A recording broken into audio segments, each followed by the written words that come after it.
এখন আমরা চলে এসেছি ক্ষেত্রপাল তলায়। আমাদের এখানে আষাঢ় নবমী পুজো হয় উল্টো রথে, প্রতি বছরেও হয়, এবছরেও হচ্ছে। একটা বড় বট গাছ, সেখানেই পুজো হয়।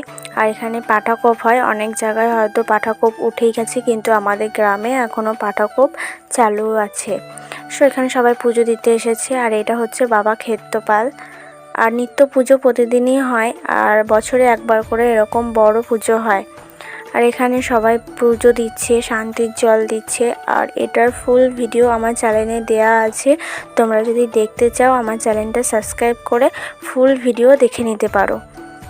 আর দেখো পুজো দেওয়া কমপ্লিট হয়ে গেছে, এখন আমরা যাচ্ছি বাড়ি। কত ভিড় দেখতেই পাচ্ছ।